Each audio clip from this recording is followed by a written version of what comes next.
Hello friends, welcome back to Priya Vijay kitchen. நான் பிரியா பேசுகிறேன். இன்னைக்கு சுண்டல் பொடி எப்படி பண்ணுறதுன்னு பார்க்கலாம். வழக்கமாக தாளித்து பண்ணுறதை விட இந்த பொடி போட்டு நம்ம சுண்டல் பண்ணோம்னா ரொம்பவே ருசியாக வரும். இந்த பொடியை சுண்டலுக்கு மட்டும்தான் பயன்படுத்தணும்னு இல்லை, எந்த வகையான பொரியல் பண்ணாலும் இதை போட்டு நம்ம பண்ணலாம். டேஸ்ட்டு ரொம்பவே நல்லா இருக்கும். முதல்ல இந்த சுண்டல் பொடி எப்படி பண்ணுறதுன்னு பார்க்கலாம். பிறகு அந்த சுண்டல் பொடியை வச்சு கொண்டக்கடலை சுண்டல் எப்படி பண்ணுறதுன்னு பார்க்கலாம்.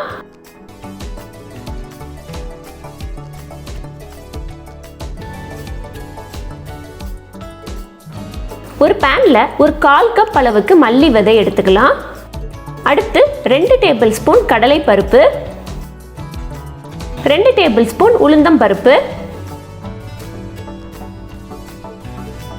இது எல்லாத்தையும் முதல்ல கொஞ்சம் பொன்னிறமா வறுத்துக்கலாம். நம்ம காரத்துக்கு எதுவுமே சேர்க்கல, கொஞ்சம் வறுத்துக்கலாம். இதை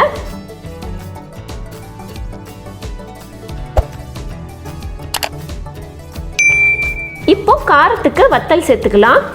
நான் இங்கே 4 வத்தல் சேர்த்துக்கிறேன். உங்கள் காரத்துக்கு ஏற்ற மாதிரி நீங்கள் சேர்த்துக்கோங்க. நீங்கள் பொரியலுக்காக இந்த பொடி பண்ணுறீங்கன்னா இது கூடவே கொஞ்சம் மிளகும் கொஞ்சம் சீரகமும் சேர்த்துக்கலாம். இன்றைக்கி விநாயகர் சதுர்த்திக்காக நான் சுண்டல் செய்கிறதுக்காக தான் இந்த பொடி பண்ணுறேன். சுண்டலுக்குனால நான் மிளகும் சீரகமும் சேர்க்கலை. அவ்வளவுதான், நல்லா பொன்னிறமாக வறுத்தாச்சு. இப்போ இது நல்லா ஆறட்டும்.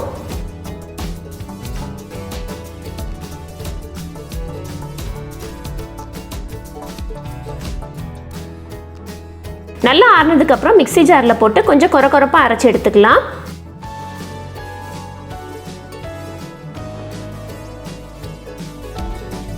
ரொம்ப நைஸாக அரைக்கணும்னு தேவையில்லை, இந்த அளவுக்கு கொரகொரப்பாக அரைச்சா போதும். இப்போ நமக்கு சுண்டல் பொடி தயார். இதை வச்சு எப்படி நம்ம சுண்டல் பண்ணுறதுன்னு இப்போ அடுத்து பார்க்கலாம்.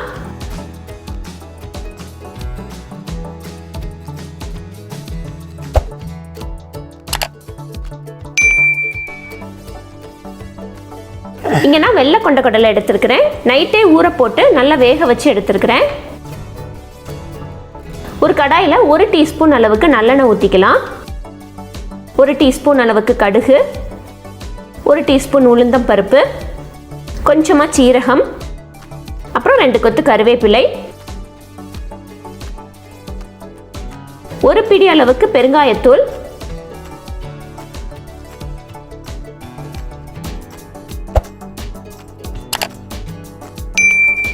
கடுகு வெடிச்சிருச்சு. இப்போ நம்ம வேக வச்சு வச்சிருக்கிற கொண்டக்கடலையை சேர்த்துடலாம்.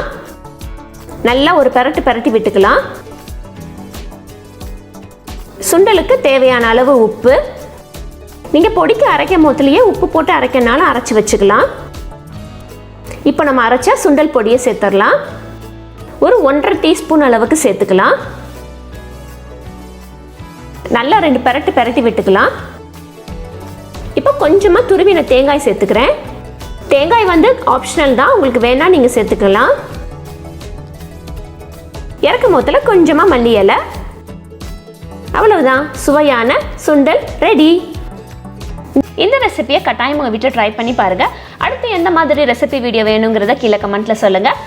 பிரியா விஜய் கிச்சன் சேனலை நீங்கள் என்ன சப்ஸ்கிரைப் பண்ணலைன்னா மறக்காமல் சப்ஸ்கிரைப் பண்ணிக்கோங்க. பக்கத்தில் இருக்கிற பெல் ஐக்கானையும் மறக்காமல் ப்ரெஸ் பண்ணிக்கோங்க.